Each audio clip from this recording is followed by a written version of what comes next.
하나님과 주 예수 그리스도의 종 야고보는 흩어져 있는 12지파에게 문안하노라. 내 형제들아, 너희가 여러 가지 시험을 당하거든 온전히 기쁘게 여기라. 이는 너희 믿음의 시련이 인내를 만들어내는 줄 너희가 알미라. 인내를 온전히 이루라. 이는 너희로 온전하고 구비하여 조금도 부족함이 없게 하려 함이라. 너희 중에 누구든지 지혜가 부족하거든 모든 사람에게 후히 주시고 꾸짖지 아니하시는 하나님께 구하라. 그리하면 주시리라. 오직 믿음으로 구하고 조금도 의심하지 말라. 의심하는 자는 마치 바람에 밀려 요동하는 바다 물결 같으니 이런 사람은 무엇이든지 죽게 얻기를 생각하지 말라. 두 마음을 품어 모든 일에 정함이 없는 자로다. 낮은 형제는 자기의 높음을 자랑하고 부한 자는 자기의 낮아짐을 자랑할지니 이는 그가 풀의 꽃과 같이 지나감이라. 해가 돋고 뜨거운 바람이 불어 풀을 말리면 꽃이 떨어져 그 모양의 아름다움이 없어지나니 부한 자도 그 행하는 일에 이와 같이 쇠잔하리라. 오늘 야고보서의 말씀, 예수님의 형제였던 야고보가 여기 보면은 흩어져 있는 12지파 이렇게 돼 있죠. 그리스도의 교회, 특별히 이제 흩어져 있다라는 건 박해 상황을 좀 염두를 해둡니다. 많은 어려움과 박해 가운데 예루살렘에 있는 모든 교회들이 흩어지고 또 여러 곳에 흩어져서 그곳에서 복음의 불씨를 일으키고 있는 고난을 이겨나가고 있는 여러 성도들을 향해서 보낸 하나님의 말씀입니다. 오늘 말씀 1절에 보면 하나님과 그리고 주 예수 그리스도의 종 이렇게 야고보가 자신을 소개하고 있죠. 자, 주 예수 그리스도, 주라는 건 사실 이제 야고보가 유대인으로 이제 예수님의 형제였으니까 유대인이었는데 자기의 형제인 예수님을 주로 고백한다. 예수님을 주. 이게 이제 구약으로 하면 여호와를 고백하는 것이죠. 또 당시에 로마 황제를 주라고 고백을 했습니다. 진정한 이 세상의 참된 통치자로 고백하는 이 고백. 여러분 사실 형제면 이런 고백을 하기가 쉽지 않습니다만 야고보는 분명히 부활하신 예수님을 만났고 또 형제를 넘어 하나님의 이 능력으로 다시 살아나셔서 이곳에서 온 세상의 주가 되시는 것을 인정하고 고백하게 되었죠. 자, 특별히 이 예수님의 형제였던 이 야고보는 나중에 부활하신 주님을 만나고 부활의 증인으로 초대교회에서 교회의 든든한 기둥과 같은 역할을 했었습니다. 우리 야고보와 또 사도 바울은 교류가 있었죠. 그래서 야고보와 사도 바울이 교류를 하면서 사실 어떻게 보면 야고보서와 로마서 같은 경우는 정반대되는 느낌도 들을 수 있지만 일맥상통하는 그런 신학적인 공통점들도 많이 있습니다. 자, 우리 한번 보면 우리 갈라디아서 1장 9절을 잠깐 보시면요. 갈라디아서 사도 바울이 예수님을 직접 다메섹에서 만나고 나서 직접 예루살렘에 있는 교회, 사도들이 목회하고 있던 교회로 찾아가서 이들과 믿음의 교제를 나눴던 고백을 하고 있습니다. 1장 9절에 보시면 1장 19절입니다. 19절, 18절에 그 후 3년 만에 내가 베드로죠. 베드로를 방문하려고 예루살렘에 올라가서 그와 함께 15일을 머무는 동안, 자, 베드로를 만나려고 예루살렘에 가서 보름을 머무는 동안 다른 사람은 만나지 못하고 19절에 누구를 만났습니까? 주의 형제 야고보 외에는 다른 사도들을 보지 못하였노라. 그러니까 야고보를 통해서 예수님의 공생애와 예수님의 가르침과 또 신앙의 아주 기본적인 것들을 전수받았을 가능성이 상당히 큽니다. 물론 예수님을 직접 만나서 복음을 깨닫고 예수님이 주라는 걸 알았지만 실제로 예수님이 이 땅을 살아가면서 어떻게 사역을 하셨고 어떤 분이었고 이런 것들은 사실 야고보 사도를 통해서 사도 바울이 많이 배우게 되었죠. 또 9절에 보면 14년 후에 또다시 바나바와 함께 2장 1절에 디도를 데리고 예루살렘에 갔는데 그곳에서 누구를 만났냐면 9절에 기둥같이 여기는 야고보, 그러니까 예루살렘 교회의 지도자들이었죠. 가장 중요한 세 지도자가 야고보, 게바, 베드로 그리고 사도 요한, 이렇게 세 사람이 기둥같이 여기는 이제 사도들이었습니다. 자, 이들을 만나서 친교의 악수를 하고 이제 사도 바울은 이방인에게로, 이들은 유대인에게로 복음을 증거했다, 이렇게 얘기를 하죠. 자, 이후에 핍박 상황 이후에 이제 온 성도들이 흩어지게 되고 이제 야고보는 흩어져 있는 하나님의 백성들에게 소망과 용기를 이제 주어서 이 믿음의 어려움을 잘 이겨나갈 수 있도록 예수님의 말씀을 증거할 필요가 있습니다. 그래서 여기 보면은 주 예수 그리스도의 종 야고보는 흩어져 있는 12지파에게 문안하느라. 여기 이제 12지파가 흩어져 있다. 그러니까 이스라엘 12지파는 아니죠. 바로 우리 요한계시록 7장에서 보는 것처럼 하나님의 새로운 이스라엘, 바로 교회에 된 성도들을 말하는 겁니다. 여기 흩어져 있다. 그래서 이제 여기서 나온 말이 디아스포라라는 겁니다. 영어로 disperse 그러면 흩어진다, 흩뿌린다 이런 뜻이죠. 그래서 온 세상에 흩어져 있는 12지파들, 사실 세상의 소금과 빛과 같은 역할을 하면서 온 세상에 흩어져서 살아가는, 여러분 사실 이게 교회의 사명이기도 합니다. 우리가 소금이 되고 빛이 되려면 우리끼리만 모여 있어서는 안 되죠. 흩어져 있어야 합니다. 가끔씩 이단 단체나 이단성이 있는 단체들이 갖고 있는 특징을 보면 삶의 현장으로 나가지를 않고 교회 안에만 가둬두죠. 여기 나가면 저주받는다, 여기서 날마다 있어야 된다 이러면서 못 나가게 꽉 붙들어 매는 경우들이 가끔씩 있습니다. 위험한 것이죠. 흩어져서 빛과 소금의 역할을 잘 감당하는, 그걸 감당하기 위해 또 우리가 교회에 모이는 거죠. 또 모이는 건 모여서 머물러 있기만 위함이 아니요, 흩어져서 소금과 빛의 역할을 감당하더라. 그래서 우리는 모이기도 하고 흩어지기도 하고, 교회는 모이는 교회가 되기도 해야 되고 흩어지는 교회가 되기도 해야 됩니다. 그래서 여러분 잘 모이며 예배를 사모하는 만큼 또 세상에서 나가서도 그곳에서 하나님의 뜻이 하늘에서와 같이 땅에서도 이루어지도록 기도하며 아름다운 믿음의 분투를 잘 이루어갈 수 있기를 주의 이름으로 축원드립니다. 자, 이런 야고보 이 사도가 교회들에게 이제 편지를 보내는데 2절에 보면 내 형제들아 너희가 여러 가지 시험을 당하거든.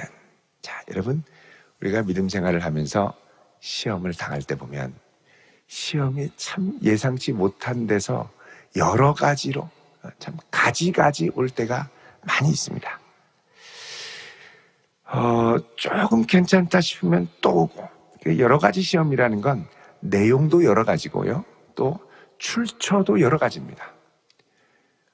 나는 그냥 나만 놔두면 좀 믿음 생활 할 것 같은데, 누구만 만나면 시험이 듭니다.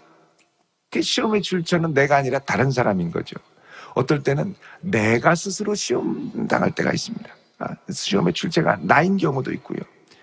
또 세상에 나가서 이 세상의 죄된 구조, 조직의 죄된 구조, 이게 또 시험의 원인이 될 수도 있죠. 타락한 문화가 시험의 원인이 될 수도 있고, 그러니까 다양한 이 세상의 구조 가운데. 그런데 왜 이런 게 오냐면, 로마서에 따르면 우리가 하나님의 나라가 이미 시작이 돼서 여기서 시작이 됐죠. 하나님의 나라가 이미 우리 가운데 시작이 됐습니다만 아직 예수님이 오셔서 완성된 것은 아니고, 공중에서는 공중권세 잡은 자가 자기 때가 얼마 남지 않은 걸 알고 휘두르면서 난리를 치는데, 이 땅을 살아가는 성도는 하나님의 나라의 능력을 알고 그 능력을 붙들고 이 어그러진 세상과 싸워서 지금 믿음의 생활을 하고 있다는 거죠. 그러니까 이 두 가지가 충돌할 때 뭐가 일어나느냐? 시험이 오고 시련이 오게 됩니다. 고난이 오게 되죠. 그래서 여러 가지 시험을 당한다는 건 다른 말로 하면 성도답게 살고 있다는 뜻이죠. 성도답게 살지 않으면 시험이 별로 없습니다. 그냥 믿음 제쳐두고 세상 따라가면 되죠. 네? 여러 가지 시험으로. 그러니까 우리가 믿음 생활을 제대로 하려면 여러 가지 면에서 도전이 있는 겁니다. 내용도 그렇죠. 시험의 내용, 돈도 있습니다. 권력도 있습니다. 또 성적인 유혹도 있습니다. 또 여러 가지 질병의 문제, 고난의 문제들이 있습니다. 자, 이런 여러 가지 내용들로 막 부딪힙니다. 하나님 나라를 위해 살고자 하는 나와 이 세상과 막 부딪히죠. 자, 이런 것들을 당하거든 뭐라고 그러냐면 온전히 기쁘게 뭐라고요? 여기라. 여기라라는 말은 받아들여라, 해석해라 이런 것입니다. 그러니까 생각의 틀, 해석의 틀이 중요하죠. 이 도키미온이라고 하는 이 단어는 그야말로 이 초를 주조하는 이 틀과 같이 내 생각의 틀을 그리스도 안에 이 참 소망으로 해석하라는 것입니다. 여러분, 이게 이제 시험이 올 때 기쁘게 여기라라고 권면하면서 3절에 이렇게 너희들이 세상과 대항하며 저항하며 싸워가는 믿음의 시련이, 자, 이걸 뭐라 그러냐? 세상과 여러 가지 시험을 당하며 씨름하는 걸 시련이라고 합니다. 시련. 시련이라는 건 이제 불순물을 제거하는 과정을 시련이라고 그러죠.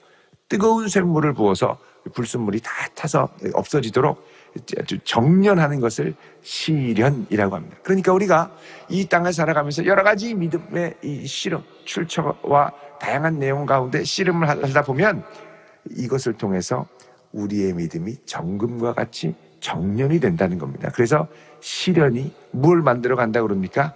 인내를 만들어 가는 줄 너희가 알미라 그러죠. 그래서 인내라는 말이 참 중요합니다.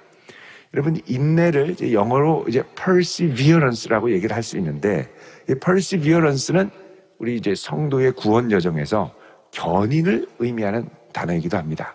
견인은 내가 믿음이 연약해도 주님이 끝까지 붙들어주는 것이 견인일 수도 있고, 우리 견인차 있죠. 붙들어주는 게 견인일 수 있고, 또 다른 한편으로는 여러 가지 시험과 어려움 가운데 이게 끝까지 버티며 인내하는 것이 또한 견인입니다.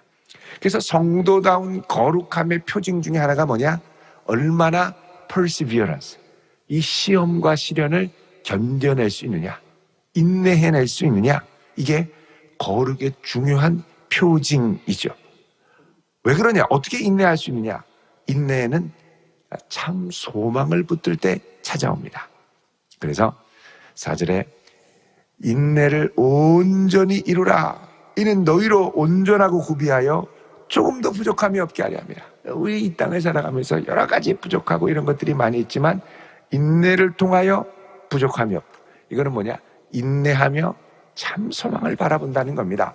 자, 여러분, 우리 로마서 5장을 보시면 이 말씀이 로마서에서도 그대로 등장을 하죠. 자, 로마서 5장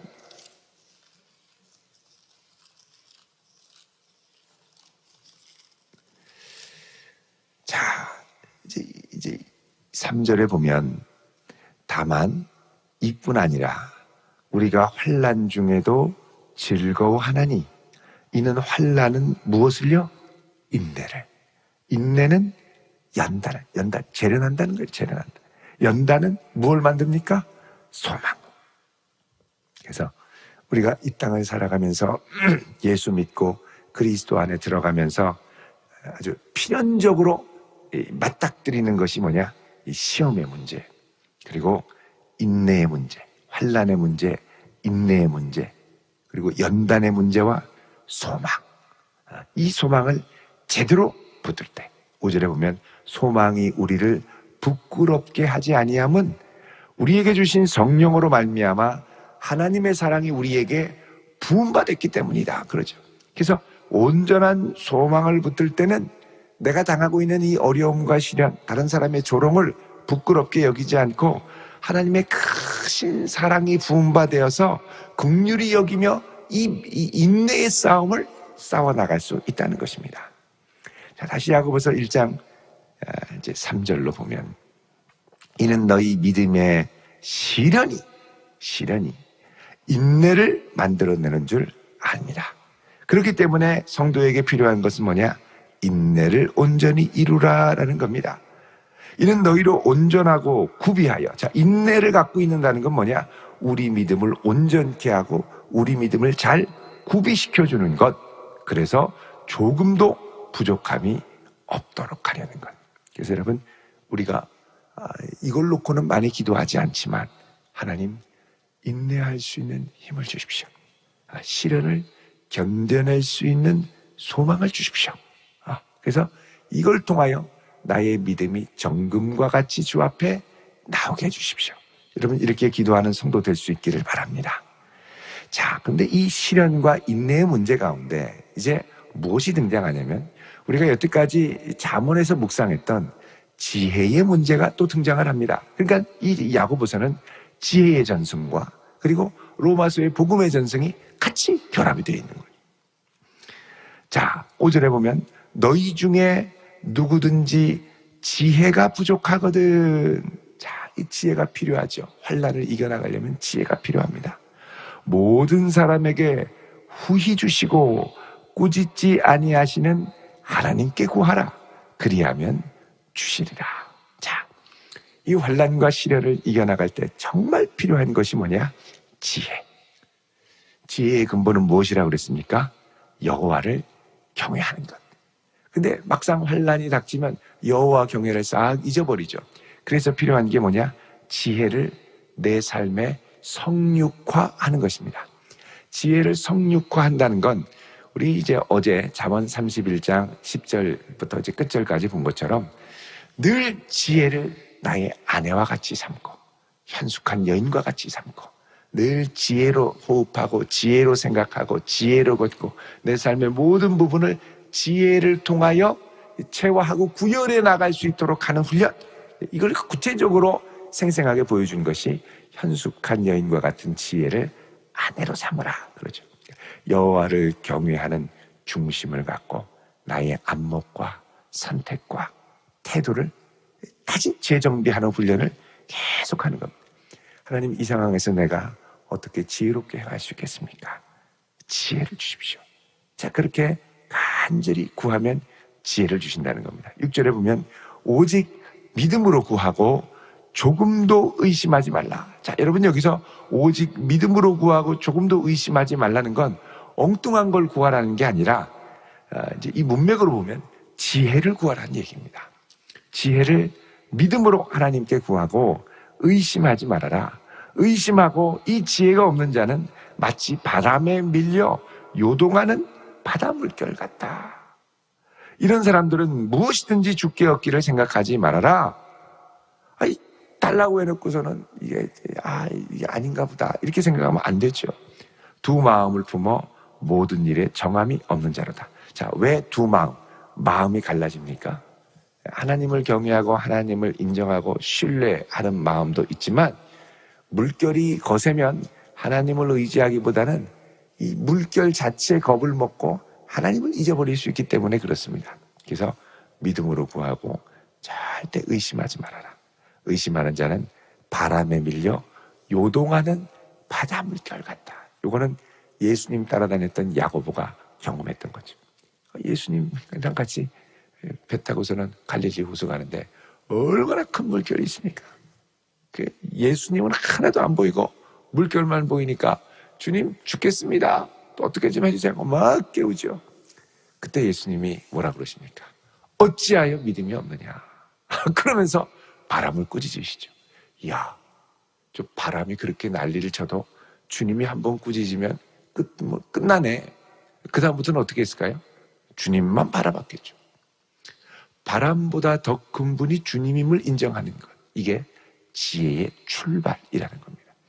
우리가 많은 시험과 많은 어려움을 당할 때 여러 가지로 우리가 막 속상하고 막 뒤집어지고 하지만 이 모든 것보다 더 크신 분이 주님, 요걸 인정하며 나아갈 수 있는 그 믿음에서 지혜의 걸음이 시작될 줄로 믿습니다.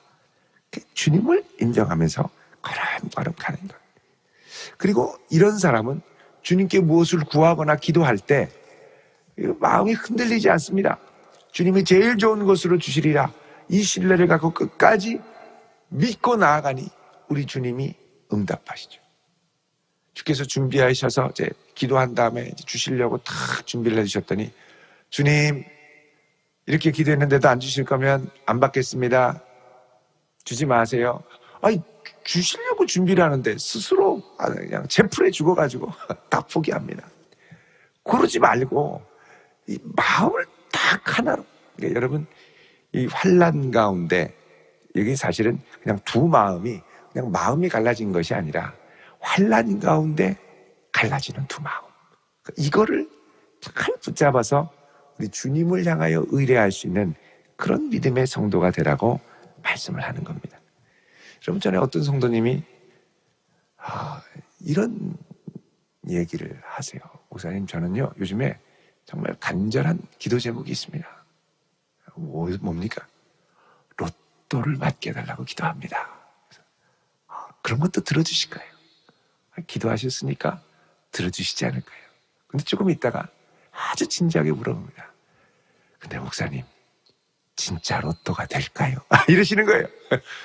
열심히 기도해놓고 안 될 것 같다는 생각이 자꾸 드는 거죠. 그래서 주님께 물어보십시오. 제가 그랬습니다. 여러분 이게 자기가 기도하고도 안 믿어지는 거예요. 사실 이제 우리가 기도하면서 늘 이 직면하는 이 시험, 이 도전 중에 하나는 내가 기도해놓고 내가 기도를 못 믿죠.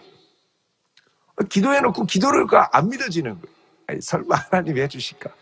그러니까 그거에는 항상 어떤 간극이 있냐면 여호와를 경외하는 마음보다 풍랑이 훨씬 더 크게 느껴질 때 그때는 항상 마음이 갈라지게 돼 있습니다. 갈라진 상태에서는 응답을 해 주셔도 응답이 응답인 줄 몰라요. 기도한 대로 되잖아. 그냥 재수가 좋아서 그런 거고. 아니 재수라니 도저히 안 된다고 주님께서 해달라고 그렇게 기도해놓고 갑자기 되니까 운이 좋았다고 확 돌려버려요. 여러분 하나님이 응답하실 때는 생생하게 보여서 응답하기도 하시지만 하나님이 만드신 이 세상의 피조세계와 관계와 사람과 환경을 통해 도저히 안 되는 상황을 만들어 가시는 역사들이 많습니다. 그게 하나님의 역사죠. 근데 이게 자 9절에 보면 낮은 형제는 자기의 높음을 자랑하고 자 이게 무슨 말이냐면 자 하나님을 경외하는 사람은 내가 비록 연약해도 그리스도의 은혜 안에 내가 존귀한 자임을 자랑하라는 말입니다. 그리고 부한 자는 자기의 낮아짐을 자랑하라. 이거 뭐냐면 내가 부하다 할지라도 하나님 앞에 아무것도 아닌 존재, 비천하고 연약한 인간일 뿐임을 자랑하라는 겁니다. 이는 그가 풀의 꽃과 같이 지나가기 때문이다. 그래서 여러분 이 잠언 31장 30절 우리 어제 봤던 거 보면 고운 것도 거짓되고 그죠? 아름다운 것도 헛되나 오직 여호와를 경외하는 여자는 칭찬을 받으리라 그러죠. 고운 것, 아름다운 것 이게 어떻게 보면 이 세상에서 우리의 높음과 또 낮음과 이런 여러 가지 것들 다 지나가지고 다 헛되고 이게 뭐냐? 풀의 꽃과 같이 지나가는 인생. 11절에 해가 돋고 뜨거운 바람이 불어 풀을 말리면 꽃이 떨어져 그 모양의 아름다움이 없어진다 그러죠. 이런 것처럼 부한 자도 그 행하는 일에 이와 같이 쇠잔하리라. 우리가 대단한 것처럼 자랑하고 해도 아무것도 아니에요. 싹 지나가죠. 여러분 그래서 우리에게 필요한 건 뭐냐? 현숙한 여인과 동거하는 연습. 다른 말로 하면 세상 끝까지 여호와를 경외하고 주님을 향해서 변하지 않고 신실하게 주님을 신뢰하며 주님을 사랑하는 사람으로 살아가는 것. 그래서 여러분 이 여정 가운데는 항상 무엇이 들어있느냐? 인내가 들어있다고 말씀을 합니다. 그래서 이 인내 가운데 참 소망을 붙들고 여호와를 경외하는 중심으로 살아갈 때 많은 시련이 우리에게 닥칠 수 있으나 이것들을 넉넉히 이겨내며 하나님의 은혜로 살았음을 고백하는 복된 생이 될 줄로 믿습니다. 여러분, 이 이스라엘, 흩어져 있는 이스라엘 12지파라고 얘기하는데, 이게 사실 흩어져 있다는 게 광야에서 흩어져 있는, 광야 같은 세상에서 시험을 만나는 이스라엘 백성들과 아주 비슷한 심상을 보여주고 있죠. 여러분, 이스라엘이 광야에서 불기둥, 구름기둥으로 인도함을 받아도 지혜가 없으니까, 여호와를 경외하는 중심이 없으니까 그 걸음에 독소를 품고 원망과 비난과 저주를 하다가 결국은 멸망당했죠. 그럼 우리가 어떻게 보면 이 광야 같은 세상에 주님을 경험하는 많은 기회와 함께 시련과 어려움이 공존하는 세상을 지나가고 있습니다. 만나도 있고 메추라기도 있고 불기둥도 있고 구름기둥도 있지만 광야에 불볕더위도 있고 물이 없을 때도 있고 발이 부르틀 때도 있습니다. 자, 이때 우리는 어떻게 주님을 경외하며 신뢰하며 나아갈 것인가? 이것들을 잘 확립하는 것이 지혜의 기초가 될 줄로 믿습니다. 주 앞에 지혜로운 성도로 영광 돌리며 살아가는 성도 될 수 있기를 주의 이름으로 축원드립니다. 기도하겠습니다. 거룩하신 하나님, 연약한 우리 인생을 붙드시고 세상 끝날까지 함께 하사 우리 앞에 있는 많은 시련과 어려움을 넉넉히 이겨내게 하시고 우리 주를 사랑하는 자가 되게 하옵소서. 예수님 이름으로 기도드립니다. 아멘.